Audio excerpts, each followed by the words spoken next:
Spontaneous recovery is a phenomenon of classical conditioning, classical conditioning का phenomena that refers to the return of condition response, जिसमें क्या होता है return हो जाता है condition response after a period of time of extinction. Extinction के कुछ पीरियड के बाद वही वाला रिस्पॉन्स जो उसने देना छोड़ दिया था वो दोबारा से देना शुरू कर दे, उसको स्पॉन्टेनियस रिकवरी कहते हैं। इसका बेसिकली स्पॉन्टेनियस रिकवरी का मतलब होता है अचानक से रिकवरी हो जाना, अचानक दोबारा से किसी चीज की वापसी हो जाना।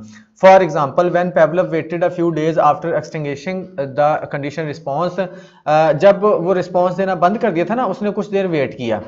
जब डॉग ने रिस्पॉन्स देना बंद कर दिया, उसने कुछ दिन वेट किया, फिर उसने क्या किया, and then rang the bell once more, उसने फिर बेल बजाई, द डॉग स्लाइवेट अगेन, उसने दोबारा से वो स्लाइवा क्रिएट करना शुरू कर दिया, यानी कि दोबारा से रिस्पॉन्स देना शुरू कर दिया। इसको फिर उसने नाम दिया था स्पॉन्टेनियस रिकवरी के रिस्पॉन्स देने के उसका जो रिस्पॉन्स देना बंद कर देना था, यानी कि उसने जो रिस्पॉन्स देना स्टॉप कर दिया था, बंद कर दिया था, कुछ अरसे के बाद उसी स्टिमुलस पर वो दोबारा से रिस्पॉन्स करना शुरू कर दे, तो इसको स्पॉन्टेनियस रिकवरी बोलते हैं। ठीक है जी, आगे बढ़ते हैं, इसकी एग्जांपल देखते हैं हम डेली लाइफ से और अच्छे से आपको समझ आ जाएगी। When a child hairs the music of ice cream truck, जब बच्चा, हमारे घरों में भी ऐसा होता है कि जब आइसक्रीम वाले की आवाज़ आती है, they run to the door because their parent usually buys them ice cream, वो दरवाजे की तरफ भागता है क्योंकि अक्सर उसके वालिदैन उसको लेके देते हैं। After a few weeks of not getting ice cream, जब उसको कुछ दफ़ा आइसक्रीम उसको नहीं लेके दी गई, the child stops running to the door,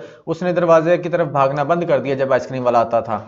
A month later, एक महीने बाद या कुछ दिनों बाद, they hear the ice cream truck jingle and run to the door, और फिर कुछ दिनों बाद उसने दोबारा से जब उसका म्यूजिक सुना आइसक्रीम वाले का, तो अचानक से वो भाग के फिर दरवाजे की तरफ चला गया। हालांकि उसको अभी मिली नहीं है आइसक्रीम, उसको मिलना शुरू नहीं हुई है, वो बंद हुई है, लेकिन अचानक से उसने इस पे रिस्पॉन्स कर दिया। ऐसा होता है हमारे घरों में, अगर आप देखें तो। नेक्स्ट एग्जांपल देखते हैं। Baby learns to stop crying when her mother comes into the room, बच्चा रोना बंद कर देता है जब उसकी मदर रूम में आ जाती है। Then even when her mother does come into the room she continues to cry, बाज दफा फिर ऐसा होता है कि मदर अगर रूम में आ भी गई है तो वो रोना नहीं बंद करता, रोता रहता है। ठीक है, ये वाला सिनेरियो। पहले तो ये है कि जब मदर रूम में आती है तो वो रोना बंद कर देता है, लेकिन फिर ऐसा होता है कि मदर रूम में आ भी गई है, उसके बावजूद उसने रोना बंद नहीं किया। Eventually The original response of stopping the crying when the mother enters the room returns, फिर ऐसा होता है कि कुछ अरसे बाद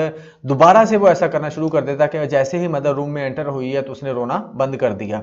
ठीक है, ये इसको बोलते हैं स्पॉन्टेनियस रिकवरी। दोबारा से उसकी उस रिस्पॉन्स की रिकवरी हो गई है। पहले मदर रूम में आई तो वो रोना बंद कर देता था, लेकिन आहिस्ता आहिस्ता ऐसा हुआ कि उसने मदर रूम में एंटर हो भी गई है, फिर भी रोना बंद नहीं किया, लेकिन कुछ अरसे के बाद दोबारा से उसने रिस्पॉन्स देना शुरू कर दिया, वही वाला।